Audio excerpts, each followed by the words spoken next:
Bonjour à tous et bienvenue sur une nouvelle vidéo de Tesla France 89. Alors aujourd'hui, on va voir comment on peut mettre de la musique sur une clé USB et la lire sur le système Hi-Fi de la voiture, voilà, avec un support physique pour la clé USB.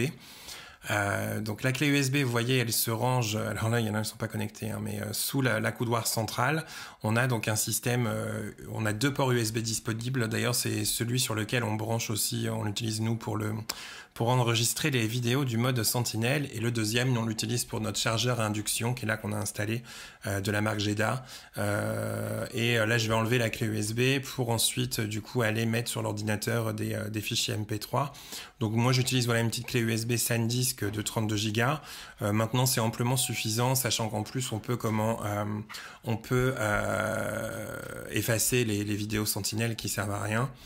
Là, la clé est branchée sur mon ordinateur. Vous voyez, on retrouve donc les clips Sentinel et puis Dashcam qui sont enregistrés. On peut les consulter sur l'ordinateur. Donc, c'est juste pour vous montrer au passage un peu.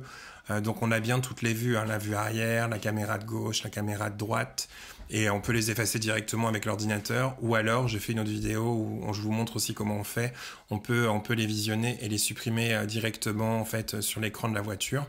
Ça, c'est la nouveauté qui date d'il n'y a pas très longtemps. On va vérifier un peu du coup l'espace de stockage qui me reste sur la clé USB. Donc, il me reste plus de 8 Go de stockage, donc tout va bien. On cherche un petit MP3, donc ça, c'est pas très intéressant. Mais j'ai une chanson voilà, là, qui s'appelle Luvli, qui est un MP3, que j'utilise d'ailleurs souvent en musique de fond pour mes vidéos, que je vais donc venir glisser voilà, à côté de Tesla Cam pour du coup la retrouver après au niveau de la voiture. Donc voilà, c'est un fichier MP3, j'ai cliqué sur les informations pour que vous voyez.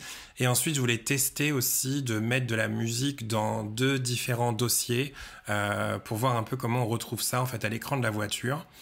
Donc j'ai téléchargé deux chansons de Madonna et deux chansons de Billie Eilish. Et du coup, je les ai placés dans deux dossiers différents, un dossier qui s'appelle Madonna évidemment, et un dossier qui s'appelle Billie Eilish. Le but c'était de voir si du coup la visionneuse USB de la voiture va piocher aussi dans les dossiers, les sous-dossiers. Voilà, donc on a donc à la racine de la clé le MP3 qui s'appelle Lovely, et on va mettre du coup voilà Madonna dans le dossier Madonna, et puis on va mettre les deux chansons de Billie Eilish dans le dossier Billie Eilish. Donc vous voyez, c'est des MP3, là c'est MP4, voilà. Bon, voilà, c'est des fichiers son, de toute façon, qui sont lus avec nos téléphones ou avec l'ordinateur sans problème. J'en profite pour corriger les petites fautes d'orthographe sur le nom de famille de Billy, la pauvre. Et puis c'est parti. Alors la vidéo n'est pas sponsorisée ni par Madonna ni par Billie Eilish, on n'est pas intime à ce point-là, donc vous pouvez vous lâcher dans les commentaires, allez-y. En tout cas, si vous êtes auteur-compositeur et que vous souhaitez sponsoriser ma prochaine vidéo sur les clés USB, n'hésitez pas à me contacter, ça vous coûtera pas cher. Voilà, donc dernier fichier MP3 qu'on place sur le dossier, et là je suis de retour dans la voiture, la clé est branchée, d'ailleurs regardez, on retrouve les clips Sentinel et tout, il n'y a pas de souci, tout était bien dispo, et par contre je ne comprends pas, j'ai pas l'onglet clé USB. J'avais vu visiblement que entre radio, téléphone, karaoké et Spotify, on allait avoir du coup un onglet USB pour atteindre les fichiers audio qu'on peut lire avec la voiture, et j'ai rien du tout.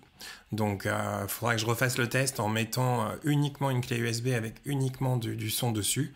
Mais pour moi ça posait pas de problème, on pouvait utiliser le même support de stockage, que ce soit pour stocker du coup le mode Sentinel ou les lecteurs, enfin les fichiers MP3 ou audio en tout cas pour que ce soit lu par la voiture. Voilà, donc en commentaire, si jamais vous de votre côté vous avez réussi, n'hésitez pas à me le communiquer, et puis de toute façon je referai une vidéo bientôt quand j'aurai réussi, parce que je vais pas lâcher l'affaire comme ça. Merci d'avoir regardé cette vidéo, n'hésitez pas à vous abonner si ça vous intéresse, et puis surtout lâchez un petit pouce bleu, ça encourage. À bientôt, salut!